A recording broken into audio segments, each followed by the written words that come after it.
Assalamualaikum warahmatullahi wabarakatuh. Semoga kesehatan, keselamatan, dan keberkahan selalu menyertai kita semuanya. Bertemu lagi dalam pembelajaran online pada kali ini. Mudah-mudahan apa yang disampaikan nanti akan memberikan sesuatu yang manfaat tentunya.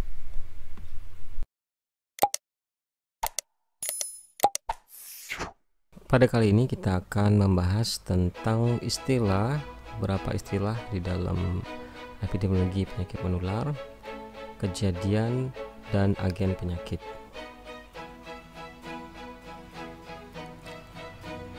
Adapun tujuan pembelajaran kita pada kali ini yakni tentang mengetahui istilah-istilah dalam penyakit. Kemudian nanti diharapkan juga mahasiswa mengetahui tingkatan kejadian penyakit dan mengetahui agen-agen penyebab penyakit.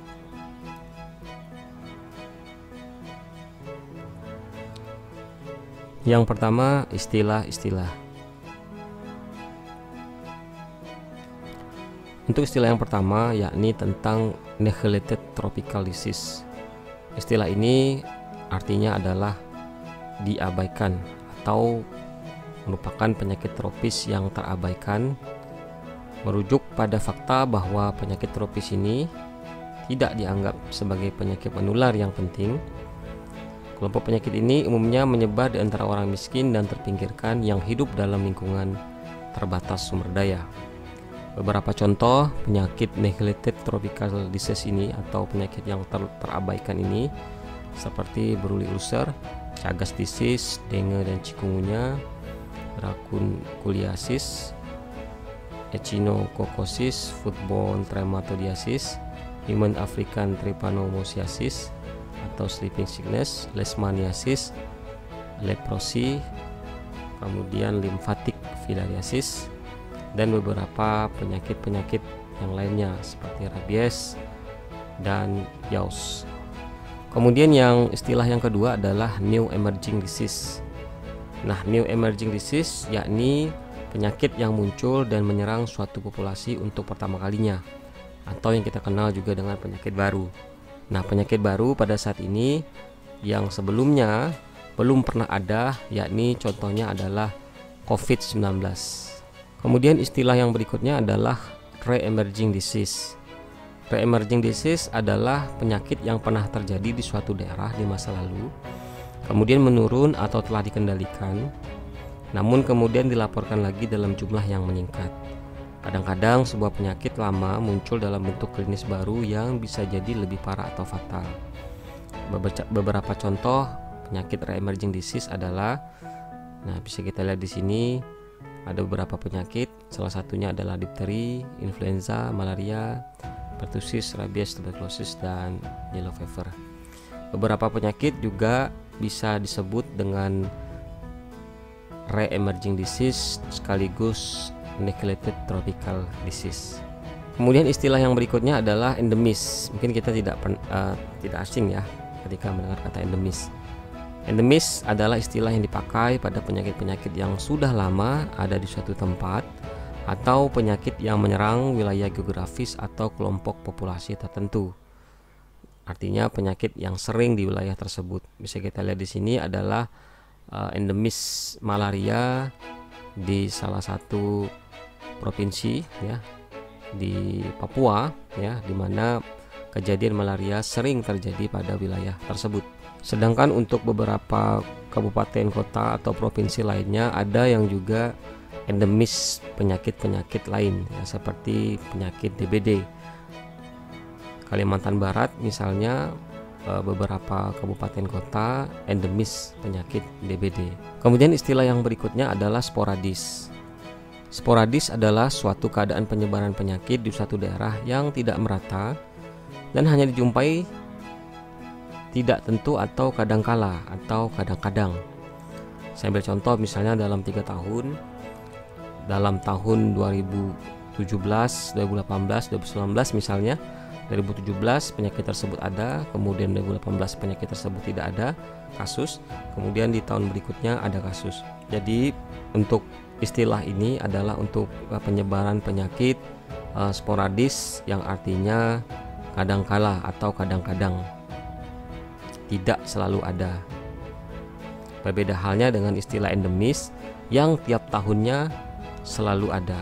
Kemudian kita masuk pada pembahasan kejadian penyakit. Untuk kejadian penyakit ini ada beberapa tingkatan. Mungkin Anda pernah mendengar istilah KLB, wabah, epidemi, dan pandemi.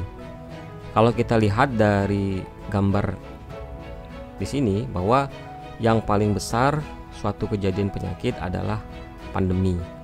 Nah, KLB merupakan suatu keadaan atau tingkatan yang paling bawah yang meliputi daerah. Sedangkan pandemi itu meliputi hampir ke semua negara.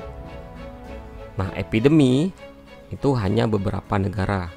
Sedangkan wabah itu wilayahnya bisa sebuah provinsi ataupun beberapa provinsi, ya. Jadi lebih ke wilayah terkecil dari sebuah negara. Nah, bisa kita lihat di sini masing-masing pengertiannya. Pertama, KLB adalah timbulnya atau meningkatnya kejadian kesakitan atau kematian bermakna secara epidemiologi pada suatu daerah dalam kurun waktu tertentu dan merupakan keadaan yang dapat menjurus pada terjadinya wabah.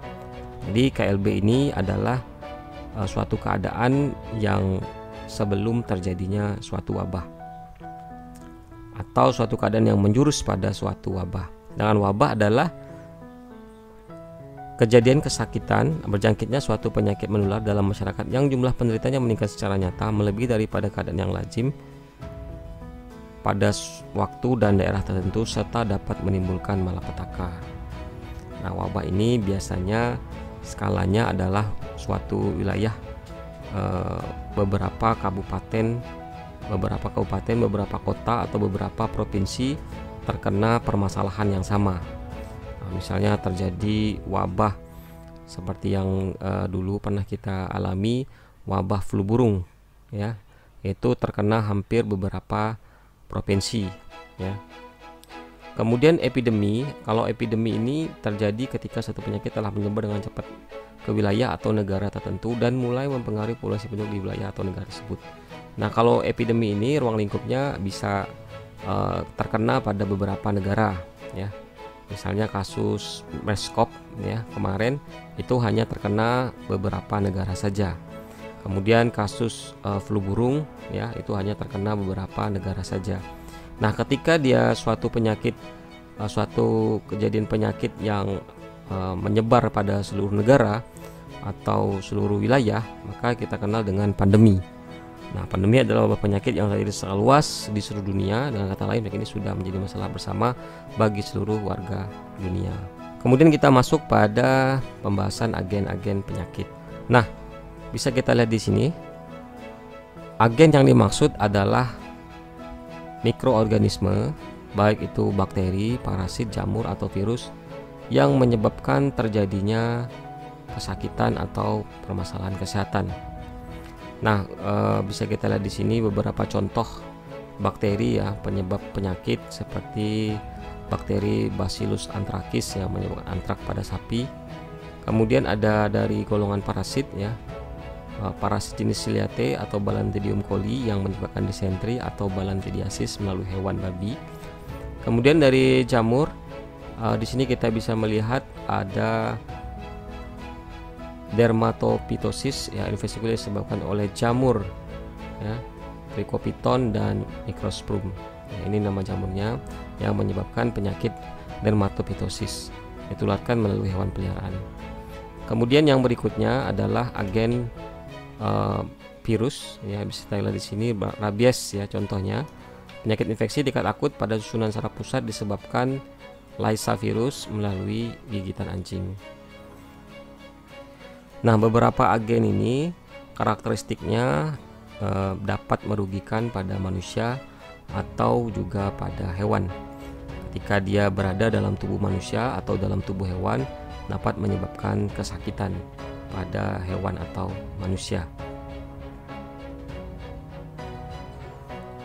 Beberapa agen penyakit penting untuk kita ketahui sehingga kita mengenali karakteristik virus tersebut untuk pencegahan maupun penanggulangannya.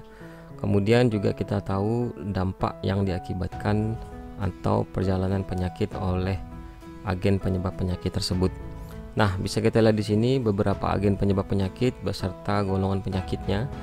penyakit akibatkan oleh bakteri di sini misalnya adalah ada TBC ya, Mycobacterium tuberculosis, demam tifoid oleh Salmonella typhi, kolera oleh Vibrio cholerae, disentri oleh Shigella dysentery, difteri oleh Corynebacterium diphtheriae, pneumonia oleh Streptococcus pneumoniae, kusta oleh Mycobacterium leprae, genore oleh Geneseria genorohoe, dan pes oleh Yersinia pestis, antrak oleh bakteri Bacillus anthracis, tetanus oleh bakteri Clostridium tetani, pertussis oleh Bartonella pertussis, sifilis oleh Treponema pallidum, meningitis oleh Neisseria meningitidis, dan leptospirosis oleh Leptospira interrogans. Dan berikut ini juga ada beberapa penyebab oleh virus ya, seperti yang baru saat ini adalah COVID-19 oleh SARS-CoV-2 ya penyebabnya. Kemudian juga dari protozoa bisa kita lihat di sini ada leishmaniasis, ada oleh parasit leishmania, malaria oleh Plasmodium, kemudian ada trypanosomiasis, penyebabnya adalah protozoa Trypanosoma brucei, diare by Giardia, penyebabnya adalah Giardia protozoa, Giardia lamblia. Diare ini banyak sebabnya, bisa bakteri, virus maupun protozoa. Namun di sini ya yang saya maksud adalah diare oleh protozoa. Trichomoniasis ya, Trichomonas vaginalis, dan toxoplasmosis penyebabnya adalah protozoa Toxoplasma gondii, dan balantidiasis penyebabnya adalah Balantidium coli. Untuk golongan jamur ya, bisa kita lihat di sini penyakit akibat agen jamur ada aspergillosis, blastomycosis, otomycosis, neuritis, onychomycosis, candidiasis, cytoplasmosis ya, dan berbagai macam penyakit lainnya. Nah, ini adalah beberapa patogen atau agen-agen penyebabnya. Baik, sekian perjumpaan kita pada hari ini. Sampai jumpa lagi di pertemuan berikutnya. Billahi fisabil haq, fastabiqul khairat. Wassalamualaikum warahmatullahi wabarakatuh.